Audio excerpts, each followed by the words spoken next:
Getting to Yes by Getting to Know is a project of Singles4Singles.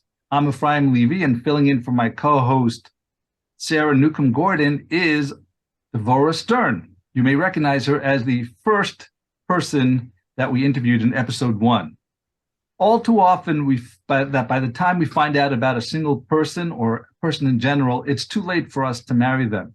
For example, once someone becomes a chassan or a kala, then by the Sheva Brachas, we hear about all the good deeds they do and the other wonderful qualities that we didn't know about beforehand. Or, chas v'shalom, after someone passes on, we find out about all their amazing qualities, but it's too late for shidduchim purposes.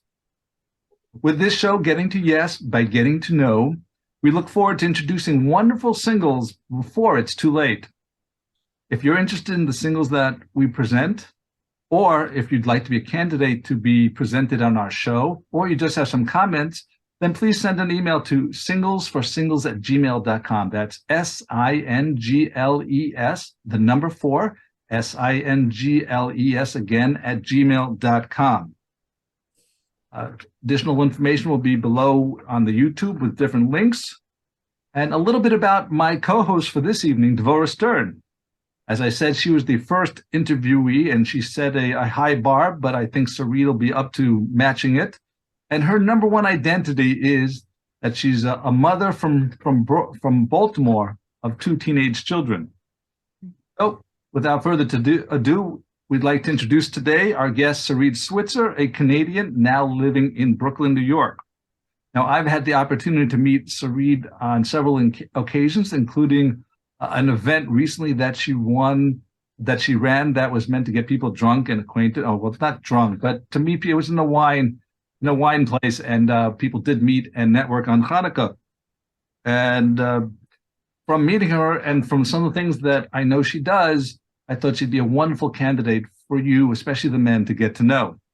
So, Sarede, welcome to the show, and tell us a little bit about yourself and what you're looking for in a guy. Sure. First of all, I'll correct you. I am a Canadian, but I'm also American. I have dual citizenship. So I was born in Philadelphia. Okay,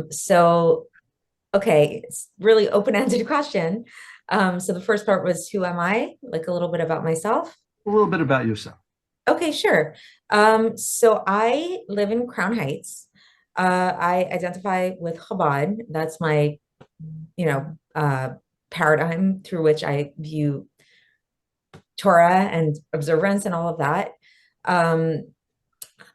For work, I have a fitness recruiting agency that I've built up myself. So it's a recruiting agency for fitness, which means that I match up fitness instructors with clients and clients with fitness instructors.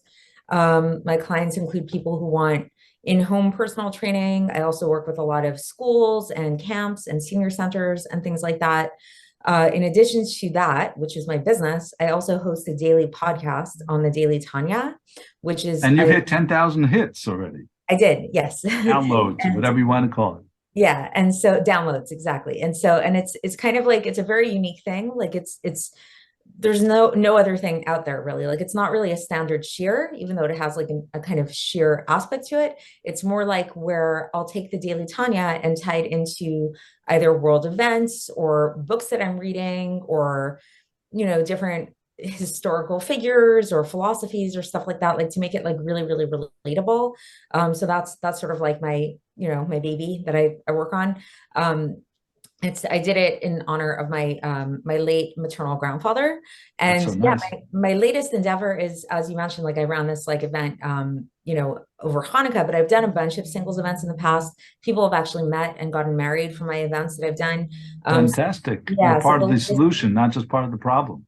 Exactly. So the latest thing that sorry. Okay. The latest endeavor that I have is called Splitting the Red Sea. And Splitting the Red Sea is basically it's like a new way for people to meet. And it's sort of like a shift in the way that people meet, and a shift in like the way that we should think about dating. So that's a discussion for another time, but that's a whole thing. So as part of splitting the Red Sea, I actually have developed this system which can allow people to get clarity on what they're looking for in a spouse. So to get to your next question, I will use that on myself. So basically, I have this philosophy that I've noticed a lot with couples, that what makes a good and successful couple is that they have the right things in common and the right things that are complementary. And I think the biggest mistake that people tend to make in matching people up is they match people up for the wrong reasons.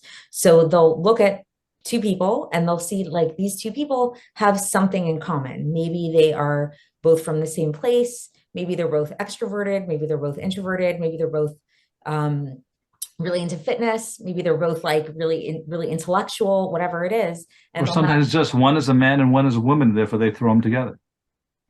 Sure, but hopefully there's a little bit of like something. Like often I know for myself, I've gotten suggestions of people, they're like, oh, this guy, he's really into fitness. I think that and it's like, well, that's who says I need, just because I'm really into fitness. That's something else I should mention also about myself is like, in addition, my hobbies are, I practice yoga pretty hardcore, and contortion and handstands and figure skating. So that's like a big part of my life, I guess. It doesn't necessarily mean that I need somebody who's into fitness. That's me. That's what I do. And I think that's the biggest mistake people tend to make is they match people up with certain things in common just because they think this person's like this, that person's like this, they're going to make a good match. You're very good into yoga.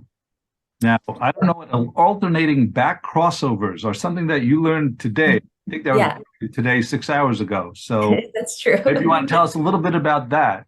Oh, sure. I mean, that's like, well, so I mean, speaking of Canada, I grew up in Canada and I used figure skating as a kid and it was so much fun. I used to get badges. I was like really proud of my badges and I used to do these shows. I was like really little, like 5. And like just through time, moving here and everything, I kind of fell out of it. And a few years ago, I was like, I need to go ice skating again. And I just started making it a habit. And then last year, I was like, I really want to remember all those things. Where do you go? So I go to Prospect Park. And so last year I signed up for skating lessons, figure skating lessons to kind of relearn a lot of the stuff that I used to do and maybe learn some new tricks as well. So it's so much fun. It's like one of the biggest, it's the highlight of my week, honestly. And so, so I did it again this year. So I signed up once again and, and so since I'm with a lot of people this is their first time doing it. And I've done this for a while. The teacher kind of gives me like extra little things to do. And so one of those things was alternating backwards crossovers. So if you're familiar with, it's like, there's like, assume we're not familiar because it sounds awful. I don't know what it is, but it sounds really scary. It's elegant and fun, apparently. That's what you posted. It's like, imagine that so you guys all know, like you skate frontwards, you skate backwards, right? Like you can go, so you can skate. So that was about ice skating. That wasn't about yoga. No, that wasn't yoga. That was about ice skating. So you can skate forwards or you can skate backwards. But then one kind of more like fancy way to skate forwards or backwards is to do a crossover. So that's like where you like cross one foot in front of the other. So like when you're going backwards, you like cross one foot in front of the other. And so depending on which way you're going, you're going to be crossing either the right foot in front of the left foot or the left foot in front of the right foot. But what I learned today is to actually alternate. So it's like you go right foot, little swizzle, and then left foot, little swizzle, right foot. And it just kind of gives it more of an elegant kind of feel. It's like, I mean, regular crossovers are pretty elegant too, but this gives it an extra little like flair. So it's really fun for me when there's a skill that when the teacher first showed it to me, I could not do it. I was like, I have no idea how to do that. That's so difficult. And then when you get it after a lot of practice, it's super cool, And so I have that a lot also in my contortion classes, my practice, my handstand practice, my ice skating practice, my yoga practice. Like it applies. And Tanya also, like a lot of times I'll be like preparing for the podcast, and especially in the later parts of Tanya, like it gets really complex and like very abstract, very Kabbalistic. And so it's very intimidating. It's like you look at it and you're like, I have no idea what's going on. And then when you figure it out and then you give it over, it's just, there's a thrill involved in it. So I feel like that applies to a lot of aspects of my life. So anyways, so awesome stuff. Wow. Yeah, thank you. Oh my gosh. Okay. So she's multidimensional. I am multidimensional. I think that's a good way to, and I think that's speaking of shidduchim, I think part of the issue for me is like, I really do not fit into a box. Like, I know a lot of people say that, but I really, really don't. Like, I just have a lot of different aspects to me. And so it's like, it's hard to categorize me in any particular way, I guess, you know? But so going back to the whole thing of, wait, did you want to say something, Devorah? Or Oh, well, Devorah was I was gonna going to say say, something. first of all, you're Yeah. just like a really cool person. Thank So, you. yeah, and I could just tell. So, first of all, I'm Canadian also, and you Oh, and I cool. have something in common because Motzi Shabbos, I would go to the ice skating rink too, and watch all the other people ice skate. I Cool. never Yeah. actually got onto the ice, but it was pretty cool when I saw them do the, the thing that you were describing. Crossovers. Yeah. Yeah. Thanks. But and I had a feeling you were Canadian because I listened to your podcast today in preparation for this Cool. interview, and Oh, she's trying to replace our regular host. what? No.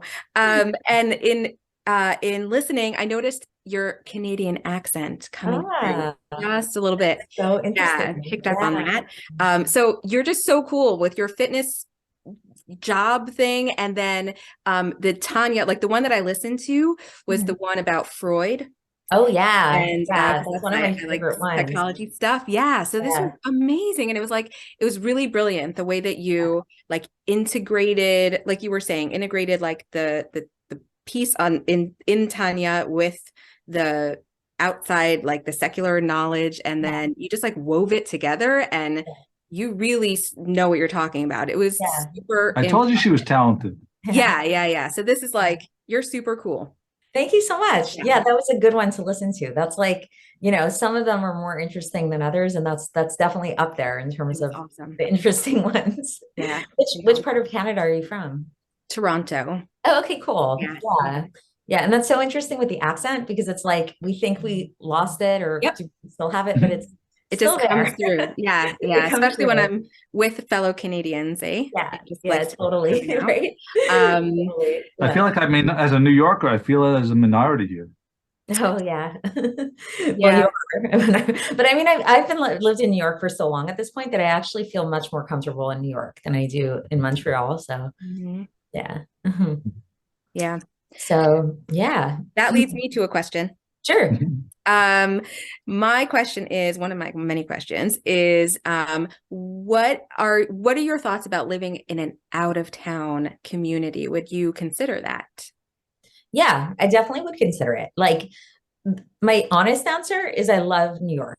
I love Crown Heights. It's like, I don't see a reason to move, as a single person. Like, I just love it here. I could see my whole life being here. That being said, I find that like finding the right person to marry and like who's a good match for me is like whenever I hear people say that, oh, we were really compatible, but the distance, or it's like, what are you talking about? Like, if you meet your soulmate, like, you make it work, Exactly. So yeah. And also I feel I'm a strong believer in hashgacha pratis and everything, and that Hashem decides where you live and all of that. So while, again, my honest answer is I feel very tied to Crown Heights, if I met the right person, I don't see why I wouldn't move. So that's great. Up for the challenge. Yeah. So you've distinguished yourself in some ways, but we're going to be wrapping up. But if you had a concluding message of something that you would want someone to know from watching this show that they might not know just by looking at your resume, meeting 5 minutes at an event, or even longer on a date, what message would you like to convey?